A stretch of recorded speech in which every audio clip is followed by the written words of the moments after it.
Thank you for the countdown, Ross. You're welcome. It was very effective. I'm glad that you, right?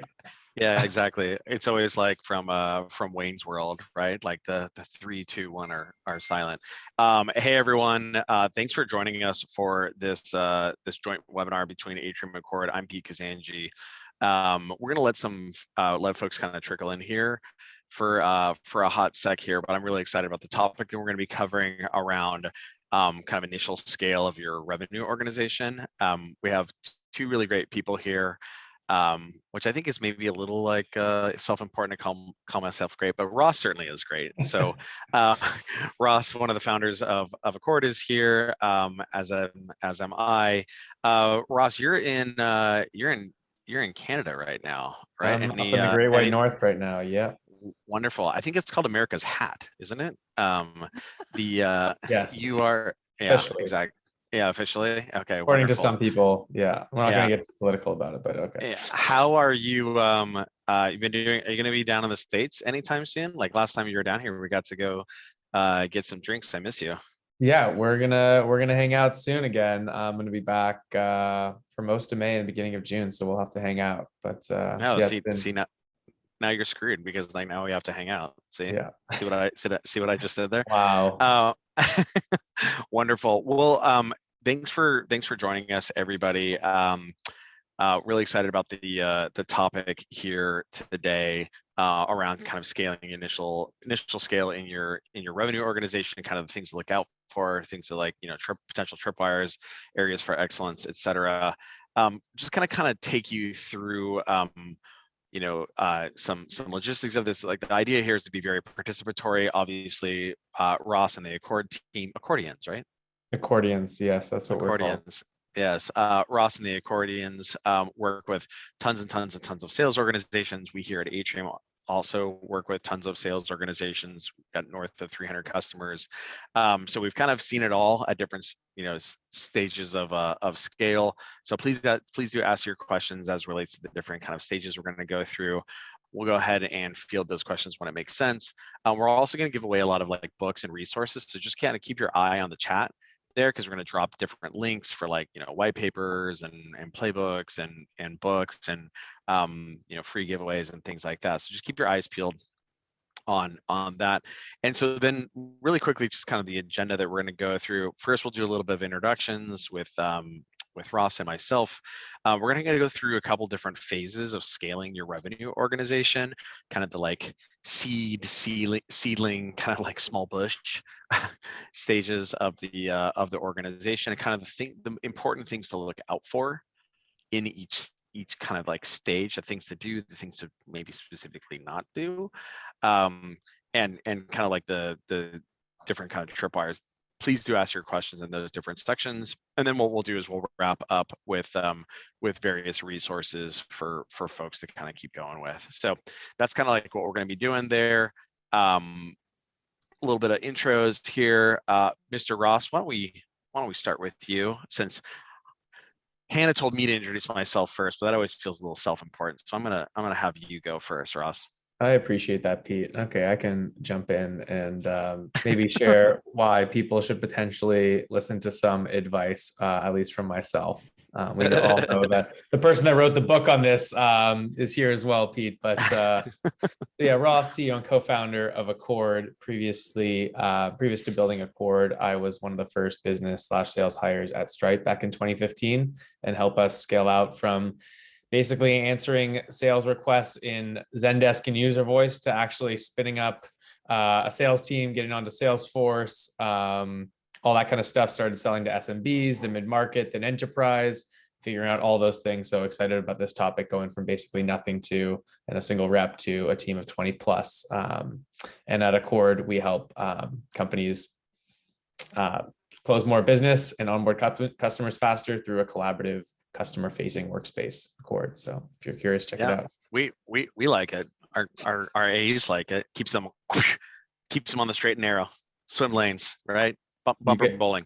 You guys are one of the best users. I see it and I'm like, shit, that's how we have to be telling people to use it. You guys are figuring out ways of using Accord that I didn't even think about. So I excited. know. We're kind of a big deal. I mean, when you sell to sales organizations, you have to run a very tight sales organization. Yes. Lots of time people are like, you guys' sales motion is sick. We're like, hey, thanks, you should buy. Anyway, so a little bit of background on me. My name is Pete Kazanjy. I am a co-founder out over here at Atrium. Atrium makes data-driven sales management software. What that means is it's software that helps AE, SDR, AM, CSM managers use metrics and data to improve rep performance. And the cool thing about it is it just it takes about 3 minutes to set up. You just sign in with your Salesforce account. It takes about 3 minutes through a read-only connection, and then boom, you've got a world-class metrics harness along with anomaly detection, goal tracking, alerting, all that jazz.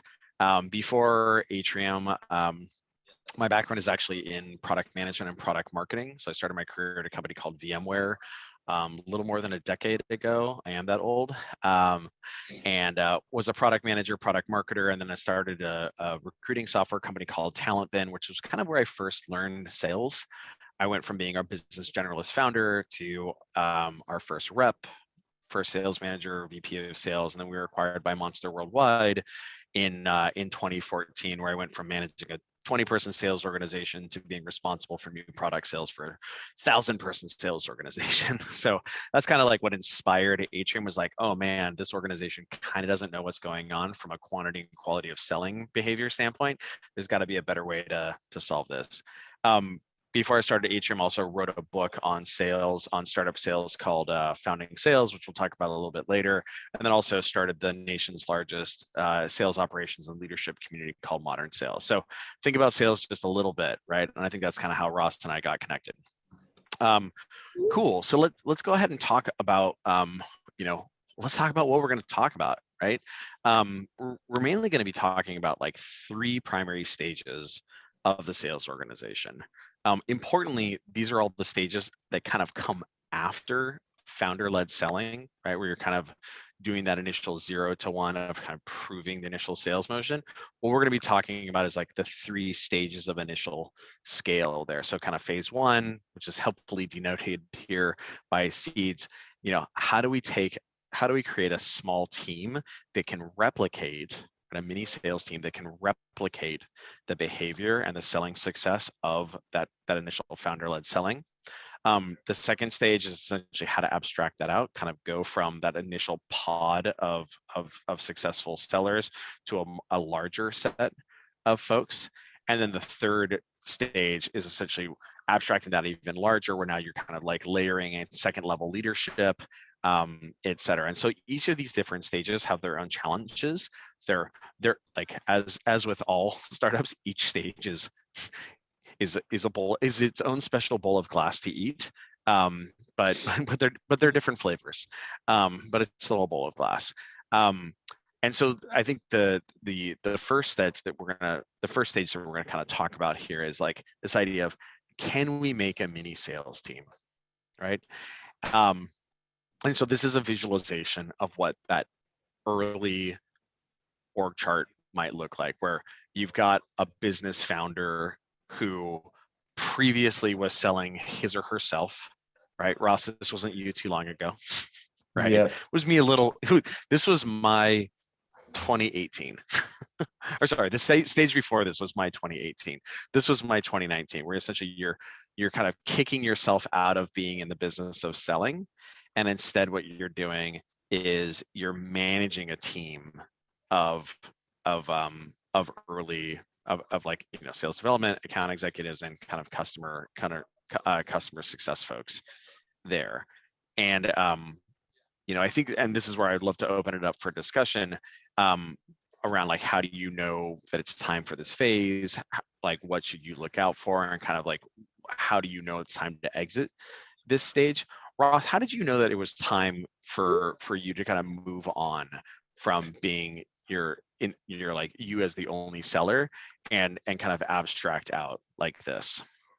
Yeah, it's a really good question. And I think it's a bit different for everyone based on your background, like how comfortable are you with sales? I think if you haven't done sales in the past, I think people lean towards like either trying to outsource the previous stuff earlier, which is not a great recipe because no one No can bueno. be able to, gonna be able to figure that out other than you. But as someone who was very comfortable, I think when I felt ready, like doing sales, because that's what I was doing before at Stripe, I think for myself, where I felt ready to start firing myself from this role and bring a little team on board was when I was consistently having a similar type of conversation Sure. where Repetition. I knew kind of what to say. I knew kind of who the people were that were reaching out or who we were reaching out to. And it was ready to start having someone plug in. Still Yep. so much to figure out. I don't want to make it sound like, okay, when it's like fully repeatable, No. like there's still so much to figure out. But when you're starting to feel more comfortable, right? As soon as you start Yeah. to feel comfortable with this, it's probably the time for someone else to come in who can figure out the rest with you, partnering closely with you. I think also one of the Yeah. mistakes that I made was moving a bit too far away from it super early Yeah. on, right? Is like the gut, like, okay, now someone come and take it versus No. that 90% and 80%, Tied, 70% further and further. tied at the ankle, right? Tied at the Yes, ankle. Yeah. exactly. So, totally. And I think that one of the ways that I like to describe a sales motion is kind of like a recipe, or like almost for kind of the technical folks in the audience, kind of like software, right? Because like what you're doing is like you're like writing the software, you're writing a bunch of conditional situations and kind of like while loops. And then what you do is you're writing it on your own machine, like you're writing it locally for yourself. And then what you have to do is you have to prove that it'll run on somebody else's machine or run on a server, right? Like, oh, it works on my local. Well, it doesn't work over here. So like, guess what? Like mission not accomplished here, Tiger. I think the way that you described it is exactly right, Ross, where what you want to see is like, you start seeing repetition in this. You're like, okay, here's the beginnings of a recipe. Here's the beginnings of a recipe. And this is actually something that we talk about quite a bit in founding sales here is like the different stages of the sales organization. I think we're going to drop a link in the chat room here if you want to get a copy of my book on startup sales. You can just sign up for that and we'll send one out to you. We have a warehouse full of them. Don't worry. Like it's like Doritos. Crunch all you want. We'll make more.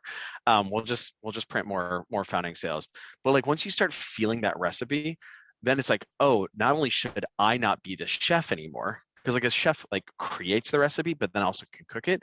Now what I should do is I should start having other sous chefs. And then I think the really important thing here, though, is that you go from kind of that recipe creation behavior. And yes, Daniel, we do send it outside of the US. You go from creating the recipe and like teaching other people to do it, but then also the other thing that you need to do is you need to document the recipe. And this can be pretty tough as like a founder, because like, you know, a founder, early stage sales leader, because like you're running and gunning, you're all over the place. And so it can be very difficult to like force yourself to be like, now we're going to write some Google Docs, right? It's a great forcing Or function Notion. too. That's a great point because it's a good forcing function. I think when you're by yourself, you don't necessarily need to write anything down, right? You can be like, oh no, I know where everything is. I know, and you're not really building those muscles early on to support other people selling the thing. Yeah. Yeah, exactly. And so what oftentimes organizations will do is they're like, oh yeah, like our sales stages are close enough. Like I don't need to have a Notion doc on like entry and exit criteria, these stages, what have you. And this is like where you know, something like mutual plan software can be really, really effective, because what it allows you to do is like, you know, CRM stages are cute and all, but they don't have all the sub things that need to happen in order to like advance a stage. And this is where, you know, whether you're using, you know, a Google Doc or like a Google Sheet, kind of help with like mutual plan software, or even like playbooking for yourself, or something more purpose made like an Accord. Like I think we got a little bit bigger than we should have before we started adopting kind of playbooking, sales playbooking software like Accord. But now that we have it in place, like, you know, it's like, oh, okay, cool. Here's the like 20 steps, many of which are actually internal versus external, that ends up kind of being very helpful there. So this is that like declaring the sales motion and like writing it down, whether it's in a like a Google Doc or you know, a Notion page or like purpose made software, ends up being kind of really important here. Anything else you wanted to add here, Ross? No, I think trying I think some of the questions that come up from other founders at this stage of this mini sales team. Well, Yeah. I think one of the big questions too that comes up is like, yeah, like how do you sales know or success how do you know first? you're ready to like bounce out? Yeah. How do you know that you're ready to go to the next stage? Ready from this mini team to the next stage. I think a mix of things. One that stands out is like, can you manage the team at the same time of everything else you need to do? Like, do you need to layer in someone that is not you to make this team successful? I think that's kind of the first thing that jumps out at me. Yeah. What is your buddy there have to say? Oh yeah, Dolly agrees. I don't actually know if that's an agree or disagree, but I think she's talking shit on you. So I think that the big thing, because like here's the thing in startups, in the bigger version of this deck, it kind of goes through like the entirety of like scaling up an organization, but like it's just a race against time, right? And so as soon as you get to a point where like as Ross was saying earlier, as soon as like you can repeatedly sell it, well then now immediately what we want to do is we want to prove somebody else can repeatedly sell it. Because like if you've created that recipe and you're not having a bunch of sous chefs like pump out a bunch of donuts, that's actually just you're eating a bunch of opportunity cost. And so similarly, if you've gotten to the point where it's like, hey, look, these two account executives right here, they're closing business at a similar win rate to which I was before, and it's like, you know, and like things are going okay, well now it's time for us to like triple up or double up, right? This is going to be a snow metaphor, Ross. It's for you, but like I don't know if people are snow sports folks who are in the audience, but one of the kind of key tenets of like skiing or snowboarding is you don't want to like ski with people who are slower than you, and then moreover, if you're ever skiing, your fastest runs are going to be the ones where you feel a little bit out of control, right? A little bit out of control, not totally out of control, such you're going to eat it, but essentially, if you're too comfortable and things are like going too well, you're not scaling fast enough.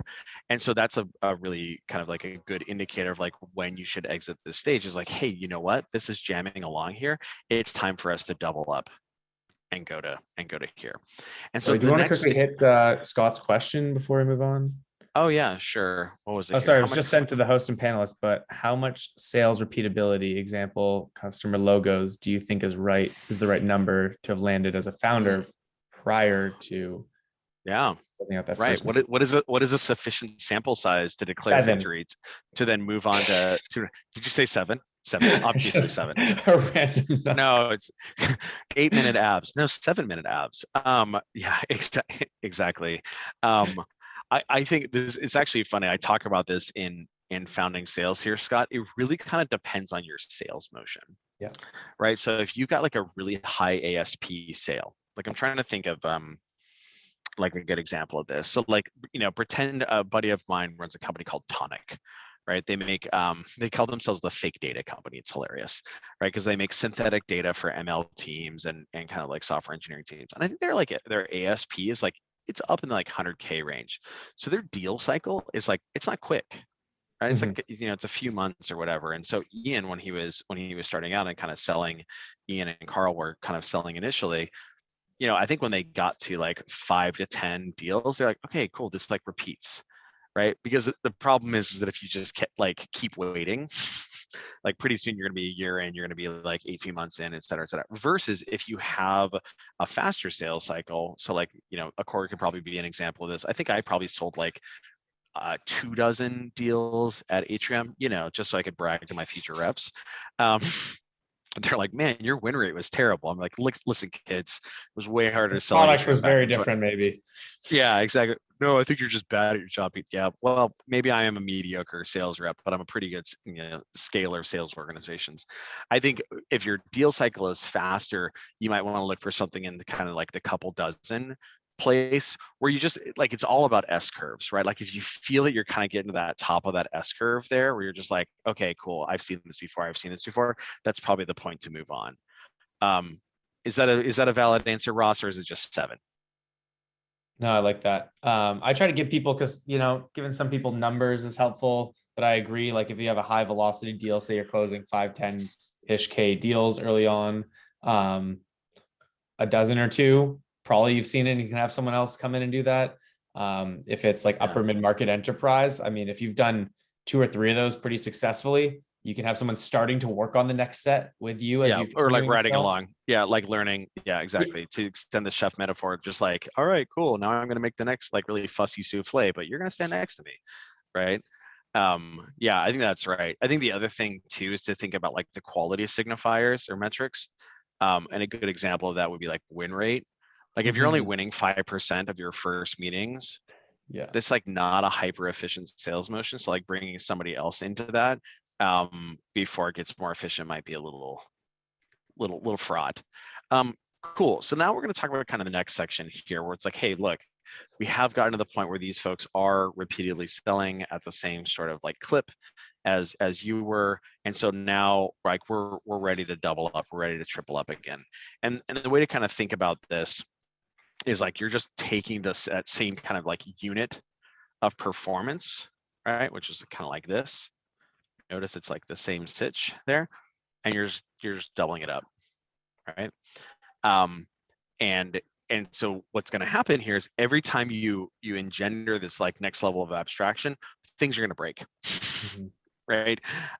Because the thing with sales organizations is they are essentially revenue factories, but they're assembly lines, they are revenue factories, but instead of them being, you know, machines that always execute the same way again and again and again and again, there are people who are messy. And not only are they people who are messy, they're also working with other people who are also messy, right? Customers and prospects don't, you know, they don't behave like raw materials. And so every time you get to a next stage, what's going to happen is like you're going to find new broken things, right? New areas. And then moreover, what you're going to find is like the prior level of like rigor and documentation and kind of like operational excellence that got you to the prior stage is gonna like have cracks at the next stage here. And so this is where, when you get to this stage, really the big thing here is like this is where we're tightening down our operational harness in a much more muscular fashion. And so this would be like if you haven't gotten your sales motion documented into a playbook, you know, whether that's in Google Docs or purpose-made software like, you know, like an Accord or something like that, you're gonna be bummed. You're gonna be super bummed, because what you're gonna have here is you're gonna have, you know, 4, 6, 8 AEs, all of whom are like messy, delightful, messy humans, persuasive, messy humans who are just gonna be like going all over the place unless you have those like really good swim lanes in and guardrails for them. Ross, is there anything you'd like to add here? Yeah, I think to that point, a couple thoughts. One, just in terms of like the mix of folks, not just reps, that I think we should hit on. That's important for folks, and is a common question on here. But also, like, I think the way that I think about it and thought about this at Stripe and now at Cord and work with our customers is you've lost those deals and you've won those deals. All of the, you know, the calories that you've spent burning on and those really important MQLs, SQLs opportunities that you won and lost, you're basically throwing all that away and starting from scratch if you don't have a playbook for the next group of folks that you're bringing in, whether it's the sales, whether it's the SDR playbook, whether it's for CSMs. If you're not looking at the stats in Atrium or building out a playbook in Accord or using Google Docs or Sheets, something, I don't care what you use, but if you're not doing something, you're going to lose the next set of deals. Like you're just wasting valuable, you know, there's only so many people that are going to buy your early stage company at this stage. You paid this huge tax, right? Yeah. Like we learned all these things. Why would you Reap not? the rewards. Yeah. Why would you not reduce those learnings into text and images and what have you? It turns out that you know, written word, pretty helpful technology.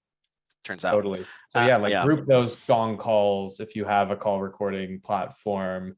Write down those key questions that you ask, you know, in early discovery that you know are going to really resonate with the buy. Like all of those things, I think that extra 5-10% can go a really long way as you move the transition from the first couple folks to more.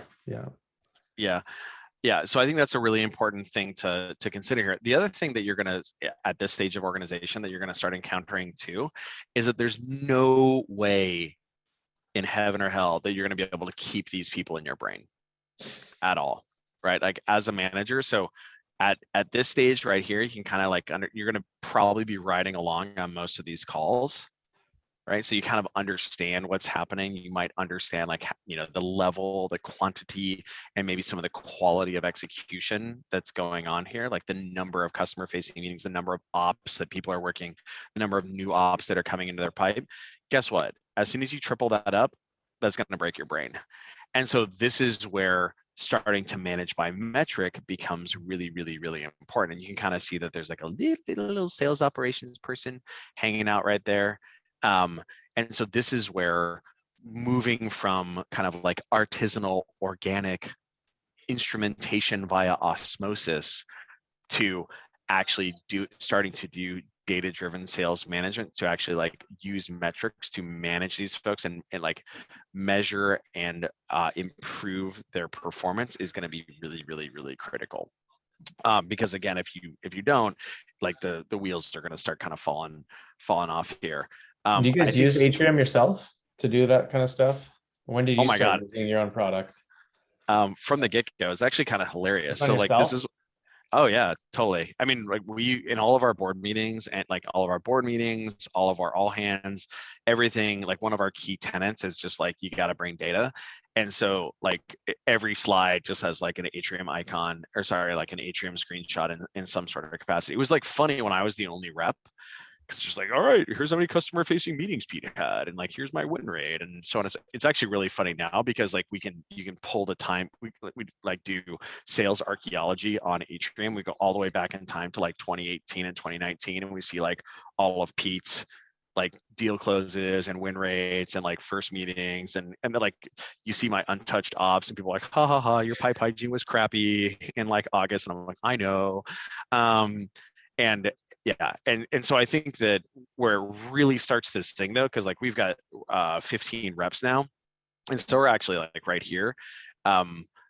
There's definitely a superpower that organizations that can use their own software have, because like it makes them their own first customer, so they're very, very empathetic to their prospects and their customers. It also just makes it such that you're very expert at it. But yes, this is kind of the stage where if you're not starting to use metrics to improve, to like measure, manage, and improve your reps, your individual reps performance, the wheels are definitely going to start falling off there. And so this is where you kind of go from in at this stage right here as a business founder, early sales leader, like you're kind of like a sales manager, but you're also like tied at the hip here. You can't be tied at the hip here.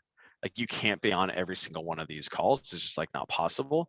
And so this is where like actually managing versus co-selling becomes really kind of paramount. And so these are a couple of resources here that that I highly recommend. Some of my favorite kind of sales management books. I think we're going to drop a link in the chat here if folks want to sign up to get a copy of these books. And then also Yeti. I think that actually there was a question here from Jacqueline around like what's a good ratio between SDRs and the AEs. I mean, I think that unfortunately the answer to that is like it depends.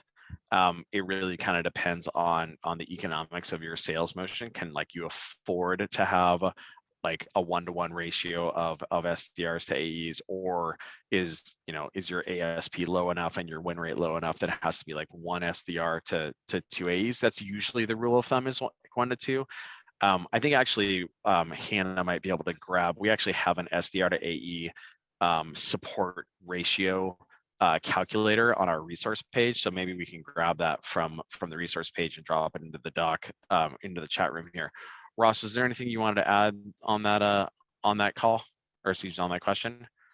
No, I think this is where maybe we differ slightly, that I'd probably start thinking about bringing in, unless you have Pete as your CRO, like bringing a sales leader when you're moving away, when you're starting to have 2-3+ reps, CSMs, SDRs. Oh, like, totally.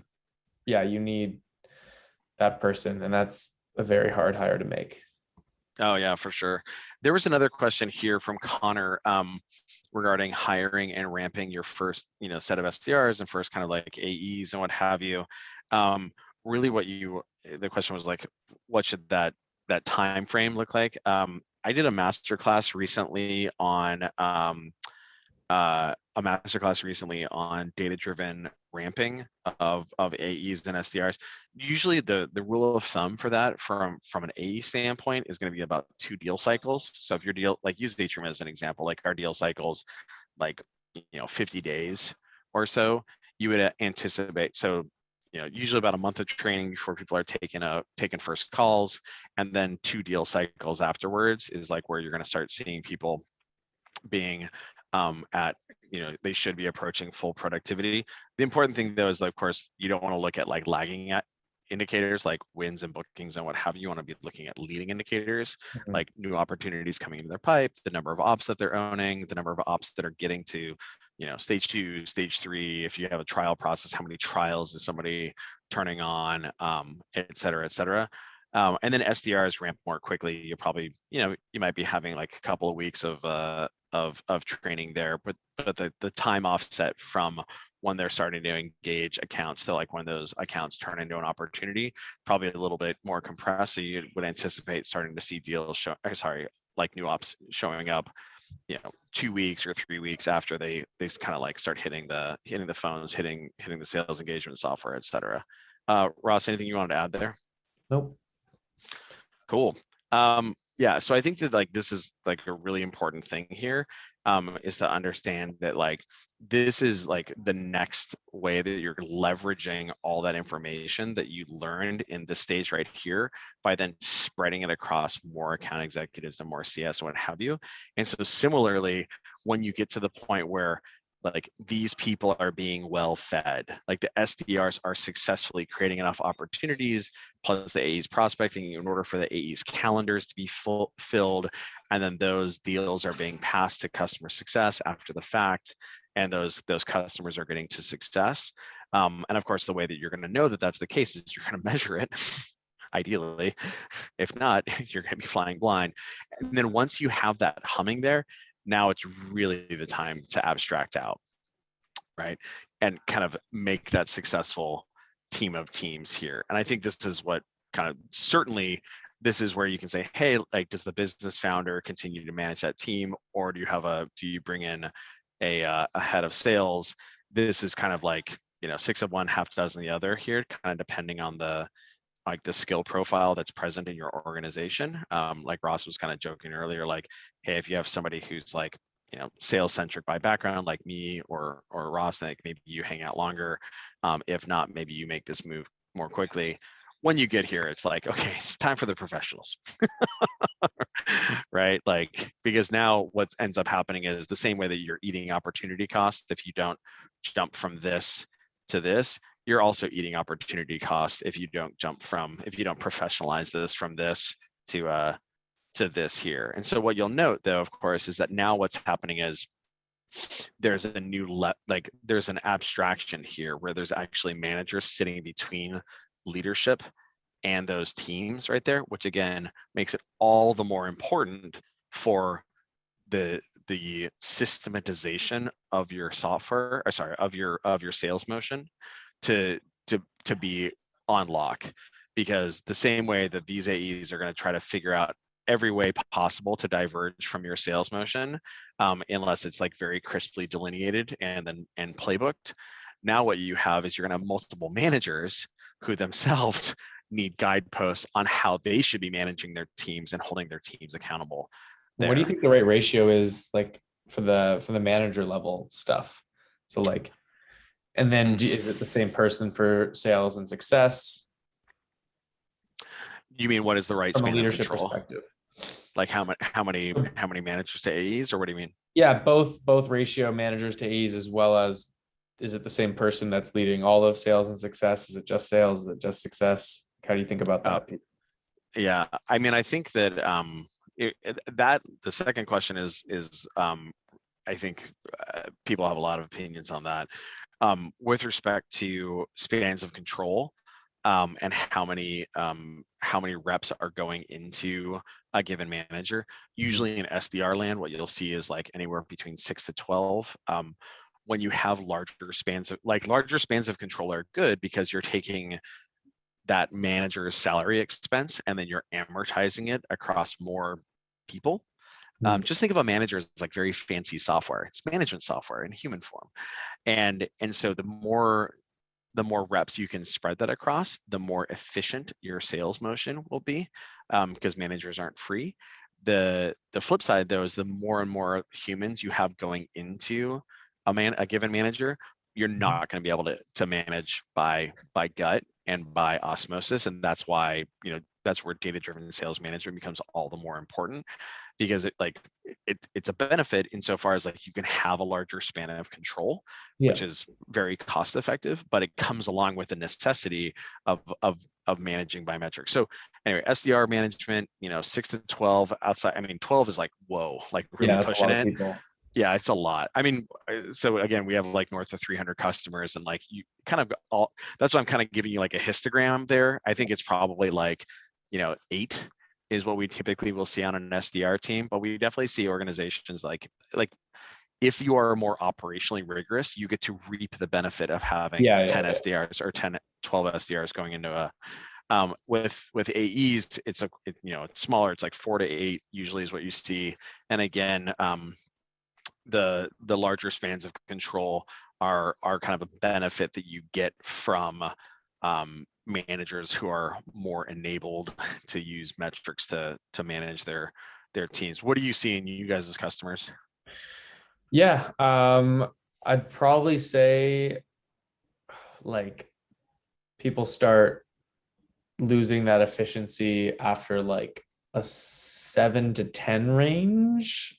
Rare, like I think I see a lot of teams that have managers, especially early on in high growth startups, like in and out. So like if they had 3 managers, like one drops, then they split the rest of the team. Like I commonly see it gets all over the place. It's like, oh, in flux, and we have like 13 people, or I have 12, and I'm like, oh, how's that? And they're like, I have no idea what half of them are doing these days. Yeah. So yeah, I definitely hear what you're saying about just metrics. Just flip into Atrium. I have no idea what they're doing. Oh, my friend runs this software company that helps you do that. I think for sure. I think another really important thing to realize in a situation like this is that what ends up happening is, whereas in this case we're focused on managing, like we're talking about this, like, hey, your job is really to manage here. The thing when you layer in managers, what ends up becoming paramount is enabling the managers, right? And giving them the playbooks, giving them the metrics, giving them the operating rhythms in order to run their teams. Because the same way that in this case, you can't be a super rep riding along on all the calls here, right, and closing deals for these. Like, that's not scalable. You need to manage them, right? You need to monitor, you need to measure and manage and improve their performance using metrics, and you need to make sure that they're complying with playbooks. In this case, as a leader, you actually are not a manager. Like, you are not managing the AEs for these managers. You're not managing the SDRs for these managers. Your job is to enable, like, the word empower is kind of funny. It's like, oh, you should empower them. Like, what does that actually mean? It means, well, give them the tool, like using the recipe example again, give them the recipe, not just for, in this case, it was giving the AEs the recipe to make the thing. In this case, it's, here's the recipe for managing 6 reps.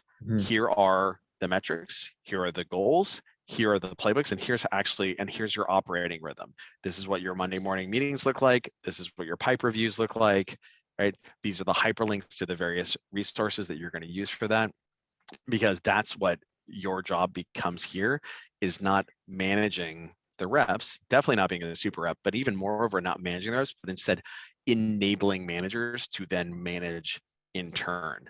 And so each of these stages is a little bit of like a mind, not a little bit, a lot of bit of a mind shift change there. And it can be a little bit confusing to someone who just was an AE manager to be like, oh no, I'm not in the business of managing AEs anymore. I'm in the business of empowering and giving leverage to my managers. Yeah, totally different job. Yep. So like, how do you know that like it's time to get into this phase? I think we kind of touched on that a little bit earlier. It really comes down to like, hey, these AEs are successfully selling, right? Their win rates are where they need to be. They're at the quota attainment that they need to be at. The SDRs are feeding them appropriately. A thing to really kind of be wary of here that a lot of organizations will run into is they'll hire up a bunch of AEs before the pipe gen capacity is there. In general, flip it around the other direction, right? It's better to have AEs who are overfed and are kind of like have opportunities like falling off their plate and kind of like rolling under the couch and whatever. It's way better to have that situation than it is to have AEs kind of like sitting around twiddling their thumbs trying to figure out how to prospect and what have you. Because you can So you always don't go believe back. AEs should be sourcing like 20-30% of their own business, or? Oh, they should. Or like it really depends on your sales motion. They certainly could, but as an early stage startup, you always want to be pipeline. You always want to have like pipeline overage. And because the alternative is a bunch of sellers who are insufficiently utilized, which if you think about like from an investor perspective or a fundraising perspective, what investors are going to want to see is that your AEs are highly productive, that they're closing 40 or 50 or 60 or 70 or $80,000 of bookings a month versus they're doing 20 or 30K in bookings a month.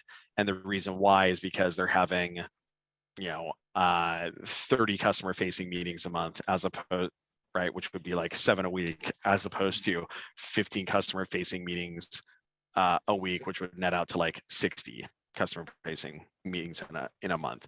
So my point simply being that like something that we frequently see in our customers is they go from this stage to this stage and they do so by ramping this up. Yeah, they're over-resourced in terms of reps versus pipe. Yeah, you want to have them go together, but if you had to choose which one would be out of whack, you would prefer for this one to be a little bit out of whack. Now, you can have it's definitely like a Goldilocks situation where you want it to be just right, because if you're overfeeding, if you overfeed your account, we actually have this problem. If you overfeed your account executives, especially if you have something that like automatically books things on their calendar, like Chili Pipe or something like that, you can end up in a situation where the AE's calendars are fully allocated to like new business or like first meetings, and they don't have time for their second and third, et cetera, meetings unless they're very rigorous around calendar management. Anyway, that's a very, very high class problem to have. Yeah. The other thing too I hear about is people adding on these extra heads. And they're like, oh, our reps have been this productive. Our first 2 reps, or first 3 or 4 reps have been this productive, or CSMs, these are upsells. Like similar to inbound lead interest at the very start. If you're not doing, oh, these are just coming organic. Yeah. The people that are super excited about you, nothing is going to convert as well as that world. Like moving forward, this is not the universe that you're going to be in. I think that's also something common that I see at this stage. Which is we're going to add 6 more reps. So we're going to do, multiply that. Same. Like, that's not how it's going to work. They're going to be as productive immediately. Yeah. And so I think the important thing here, and that like what you're describing right there is another example of why it's important to really enable your managers, because if you think about where a lot of SDR and AE managers come from, they're battlefield promoted AEs or SDRs. And so the thing that you're just describing, like, oh, oftentimes what we see is like that's like a spidey sense that you've developed. That's a spidey sense that I've developed around, hey, get ahead of like pipeline issues by overhiring SDRs, because you see it a lot. Those line managers are not going to have those spidey senses developed yet. And this is why it's extremely important to make sure that they're properly enabled. Like, hey, these are the goals, not just the bookings goals, but like, this is how many new opportunities each rep should be having coming into their pipe each month. This is how many ops they should have in their pipe. This is how much forward 90-day pipeline that they should have. And by the way, here's the way to analyze the shortfalls there. And we actually have a kit here, we call it Sales Manager Survival Guide here, that has a set of desk references around how to inspect metrics, AE metrics and SDR metrics. And then also the cracking the sales management code is really fantastic. This is something that is great it's kind of like a great gift for managers, if you will, which is like, hey, here you go, keep this on your desk, drink coffee out of this, and then read this book every quarter. because again, it's all about enabling your managers at this point. Cool. So I think this is kind of the content that we wanted to go through there. In terms of kind of some follow-up resources here, really kind of depending on the stage that you're at, these are going to be different resources for you. We're going to send the slides out after the fact here. I don't know if folks have any more kind of questions here. You can drop them in the chat. You can drop them in Q&A.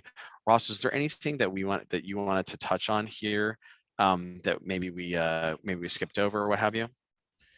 I think one thing, and maybe this will come up in the Q&A, that you said a lot of people have different perspectives on, is the split between sales and CS, and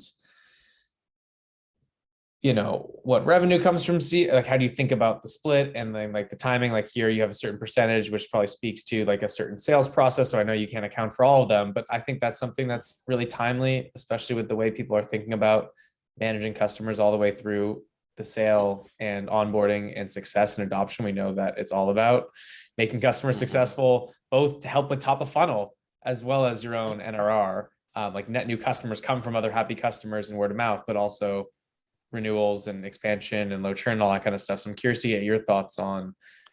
Yeah, I think it's kind of contingent on the sales teams. So for instance, the sales motion, like I'll use Atrium as an example. Atrium very much has like a land and expand sales motion. And so like oftentimes like we'll first interface with like an AE manager, an SDR manager, or a VP of sales in an organization. And then oftentimes, we'll start with a 10-person SDR team, or we'll start with an 8-person AE team or what have you.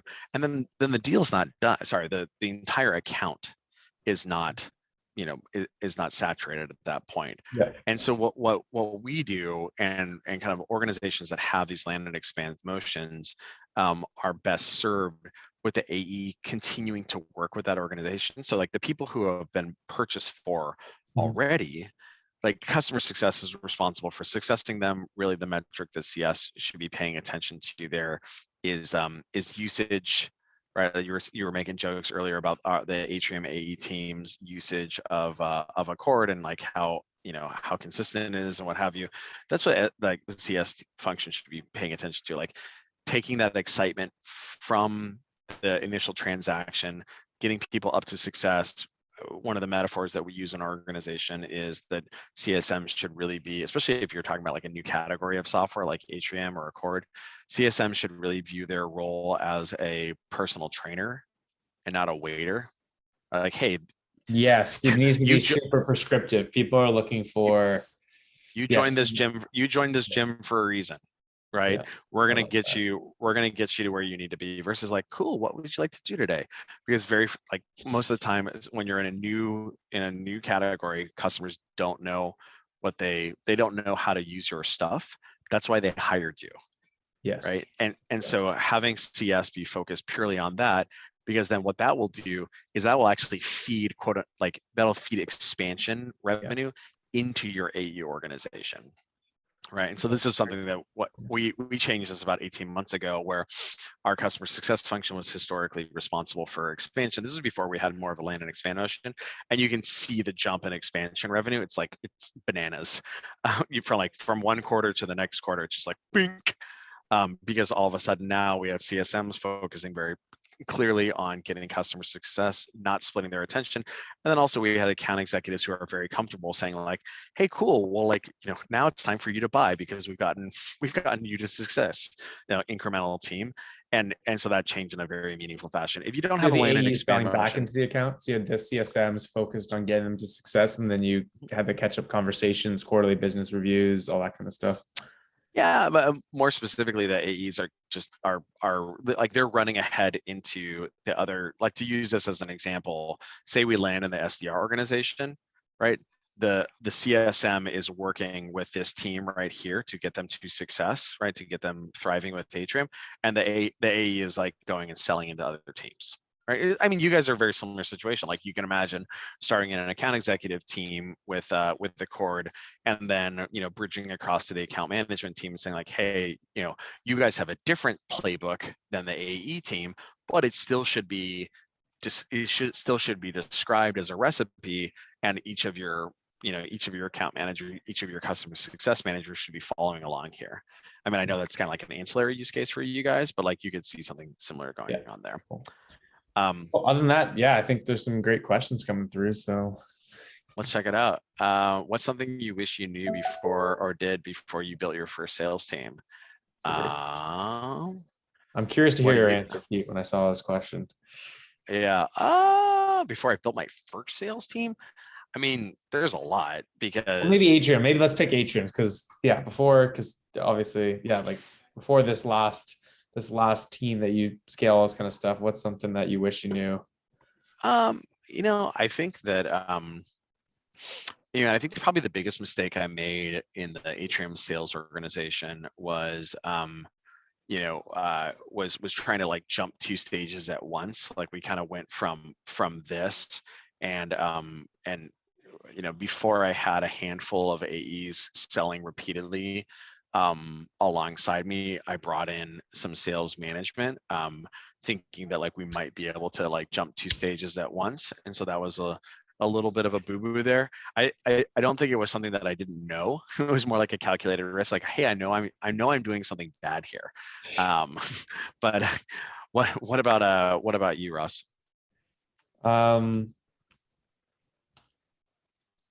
For me, I think it was 2 things. One, I wish we hired an experienced CSM earlier, like at the same time we hired our first rep. Yeah. Because there's learnings like similar to like perfecting the pitch and the process and all those things. There's the same thing with making customers successful. And I think it's a lot for 1 or 2 people to be thinking about how do we generate a great first conversation and then do the follow-up and then close and all this stuff. It's very different than, okay, once they've decided, now how do we get this team to success? Is it the same person that decided that we're going to be working closely with, or is it someone else? Oftentimes it's someone else, either from an end user perspective or even your point person on the other side. And then how does that develop over time? All those things. So that's one of the mistakes. And then I think the second is, I mentioned this before, is kind of like, okay, now there's someone there, let's jump on the next thing that's on fire. And sometimes it's just what you need to do at a startup, but also like doing that, like you put it perfectly, you're co-selling to start for that first quarter or 2. If you bring on that first rep or 2, you should be co-selling, you should be collaborating, you should be, hey, what's the feedback on this? What do we think we should do? How are we changing the expectations from these conversations? Is it a first call 30 minutes? Is it an hour? What's the second one? Like all those details. I think it's like not, hey, this worked for me, now it's going to work for someone else.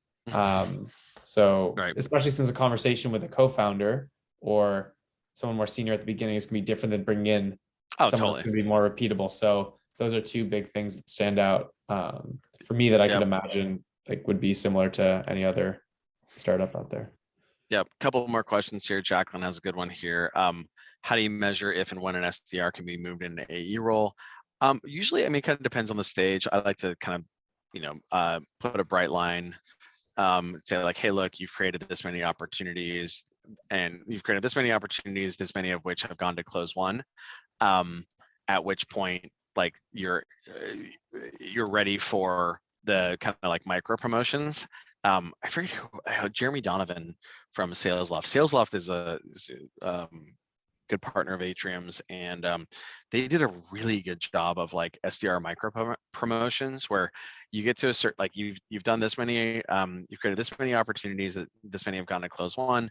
Now you go to like SDR 2 with like a compensation bump, and then you start doing some kind of learning and development stuff around kind of like, okay, cool, now you're going to start writing along on AE calls and you start doing this. And so really what it is, Jacqueline, is like it's just kind of progressing along all of those stages right there, as opposed to saying like, oh, okay, like 12 months in, like poof, like you're a unicorn or what have you.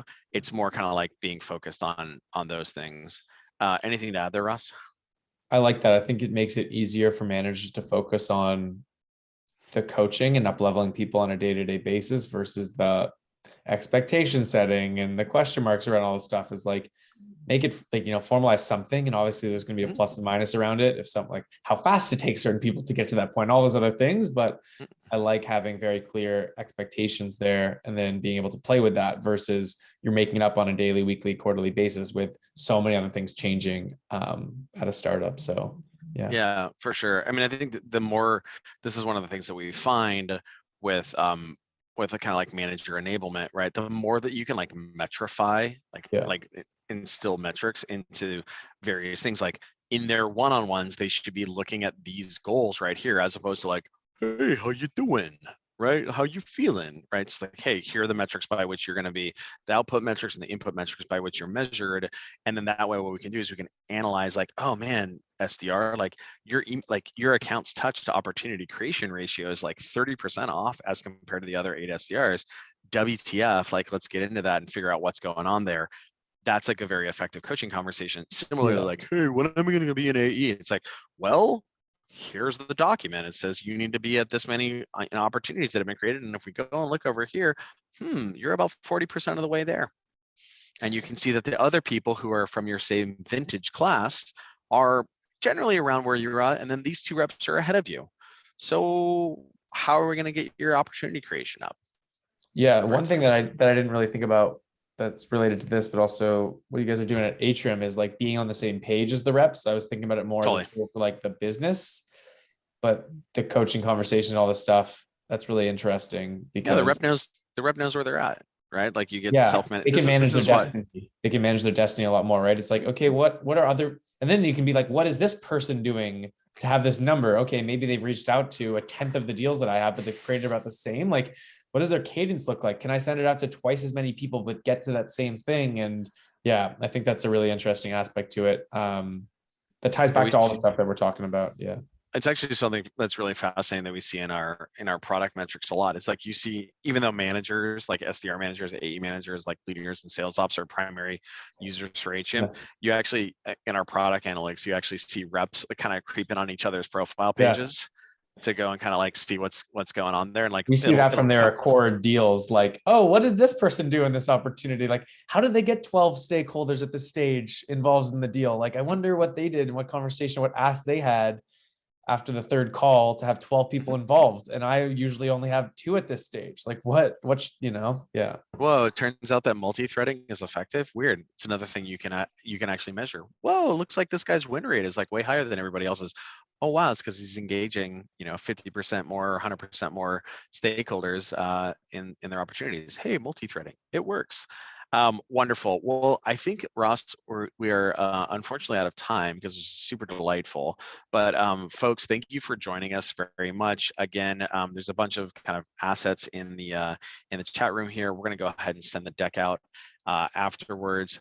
But yes, like for folks that are at various stages of their journey, definitely like as you grow, it's really just about like adding more consistency and operational rigor early on. That means like declaring recipes and making sure that that's in the Google Docs or Notion or a playbooks like playbooking software like Accord. And then as you start getting larger, you're not going to be able to keep all your reps in your brain. And so that what that means is using metrics and data to measure and manage and improve rep performance. And so that means like getting your metrics game tight, getting your data-driven sales management game tight, which is like obviously where Atrium plays. So Ross, super rad to have you. And I look forward to the drink invite when you're down here in San Francisco. Okay.